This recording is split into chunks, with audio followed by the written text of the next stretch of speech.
Good morning. My name is Nick Kupensky, Good morning, my name is Olena Andriushchenko.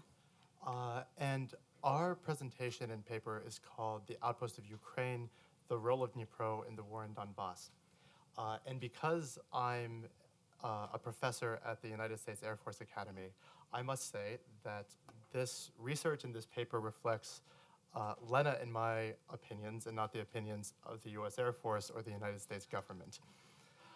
Uh, so, when the war in Donbas broke out, many were quite surprised to note that the city of Dnipropetrovsk, which at the time was a Russian-speaking industrial city that was largely at the time clinging to its Soviet laurels, seemingly overnight turned into a bastion of Ukrainian civic nationalism.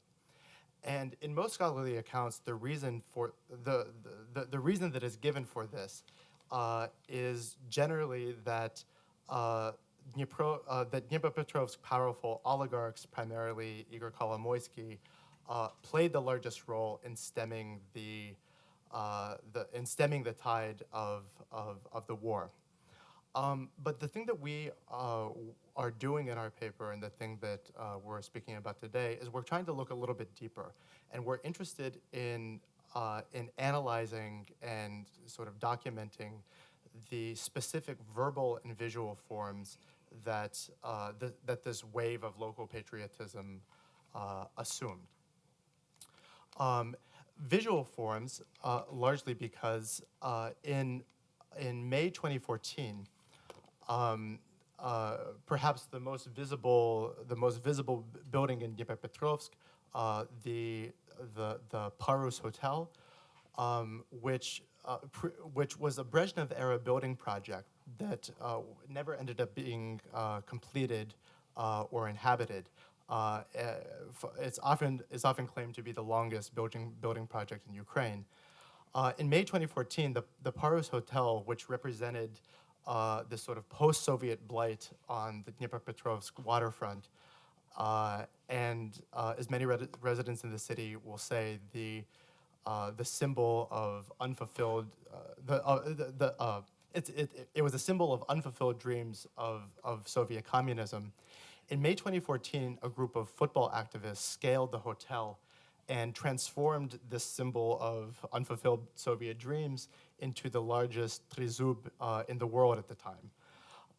And this sort of momentary shift from being a sort of post-Soviet landscape into a pro-Ukrainian landscape is what we're specifically interested in looking at.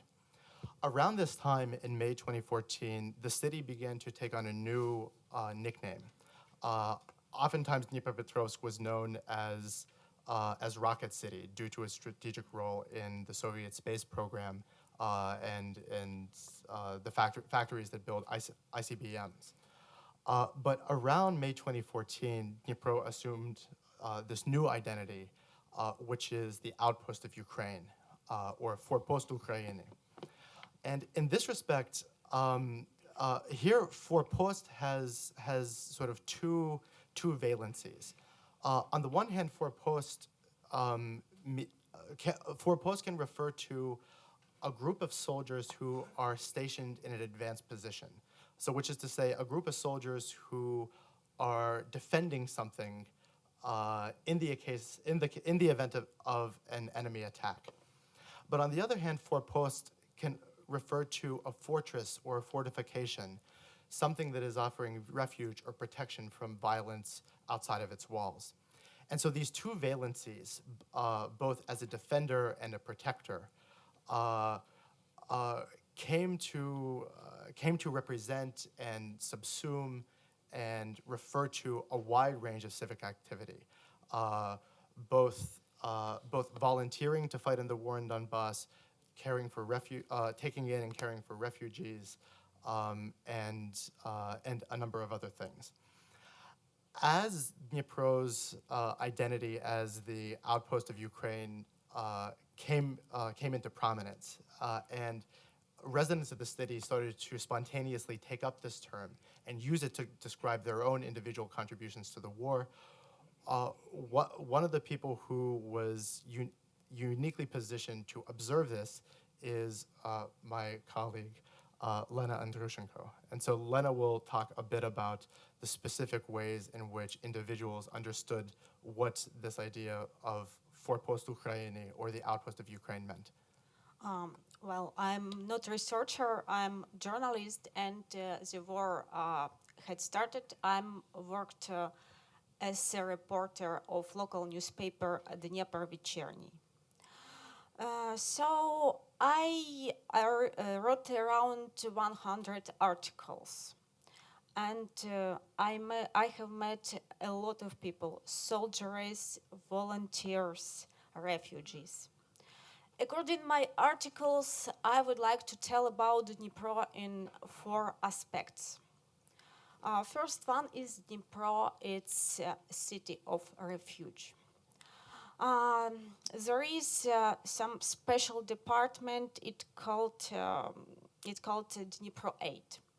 And I have met there a lot of refugees, mostly at the first year of the war. So I have a lot of articles, but I prepared 2 examples for you. First story is about 85-year-old woman. She is from small city of the occupied area of Lugansk region, and she survived after Second World War. So when war between Russia and Ukraine started, she was in dangerous, and then she escaped to Dnipro. She said me, one war for me, it's enough.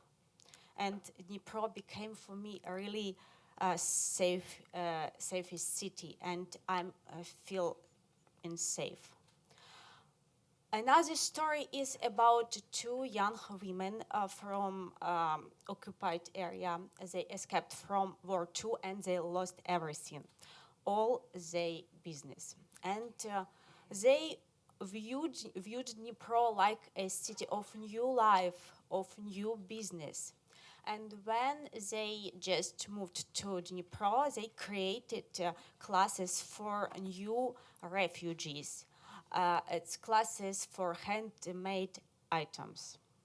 Another aspect, it's Dnipro. Dnipro is defender city of defense. And I have met a lot of soldiers, so I would like to tell about 2 of them. One is Petro Sirota. He worked like technical assistant of Dnipro Minor University, and after war started, he decided to go and protect his own city and Ukraine. It was his duty, and he said me, Ukraine is between Russia and Western Europe, and if I protect Ukraine, I will protect all Europe. Another story is about Taras. It's a soldier from the western part of Ukraine, but he served in Dnipropetrovsk battalion. And he was so surprised because most of soldiers of this battalion spoke Russian. But in the same time, they were so patriotic. Taras told me about Dnipro. There are people very kind, very nice with military, and the people proud about their soldiers. Third aspect is Dnipro is a city hospital, because there is biggest in Ukraine a military hospital. It's Mechnikova hospital, but before the war it was just normal hospital. And when Dnipro started to receive wounded soldiers, doctors did his best to improve his skills, and now it's the best military doctors, not only in Ukraine, around the world. And finally, Dnipro is city of love, and I have a very nice example. One volunteer, Natalia Koval, created special service, internet service for soldiers. It's dating service because a lot of soldiers wanted to meet some women, and service atошные знакомства become very popular. Now it's around 8,000 people inside, and a lot of people created families. It exists now. So these four aspects of the city of Dnipro that Lena enumerated, Dnipro as the city of refuge, Dnipro as the city defender, Dnipro as the city hospital, and Dnipro as a new type of, or Dnipro as a type of space where soldiers from the front could take leave and escape from the war momentarily, even just to go on a date or to be in a sort of safe environment. These four identities are largely bound up in this new nickname for the city, which is the outpost of Ukraine. And so as somebody working in cultural studies, I became quite interested in how these different aspects of the city's identity became to be represented in public space. And so most obviously, and Ursula writes about this in her fantastic paper as well, most prominently in Dnipro's ATO Museum. The ATO Museum is a quite shocking place, and the ATO Museum largely tries to inhabit this idea that Dnipro is the city defender, not only of the Dnipropetrovsk region, but also of all of Ukraine, and as Petro Serata said, maybe even all of Europe. The function of the ATO Museum is to bring the horrors of the war into the city itself. And so much of there's an outdoor section that has many artifacts that are taken directly from the front. And then there's an indoor section that has a 360-degree panoramic theater. And their main, the film that's screened there is in fact called Dnipro, the Outpost of Ukraine. You have 30 seconds. Okay. Sorry. So, to conclude, so the ATO Museum engages with the identity the ATO Museum engages with Dnipro's identity as the city defender. So too does Hero Square, which surrounds the regional administration building. But I'd like to conclude by looking at the new visual forms that are developed by the Dnipro-based street artist Danyliw. He both does commissioned work and sort of traditional graffiti, sort of going out in the middle of the night, renting a crane, doing a mural, and then sort of escaping before the police catch him. But Danyliw is largely dealing with drawing upon a visual language that comes from the West, primarily pop art. Here he represents a refugee right off of Hero Square. Here he represents the idea of Dnipro as the city hospital. You see, this is called Supermural, where he represents the Dnipro doctor as Superman. And even his less political work engages with Dnipro's new patriotic identity. A lot of times he represents just scenes from Western TV shows, one of which is Breaking Bad, but he modulates the colors to include the colors of the Ukrainian flag, discovering Ukraine in even Western visual forms. So, Thank thank you. you.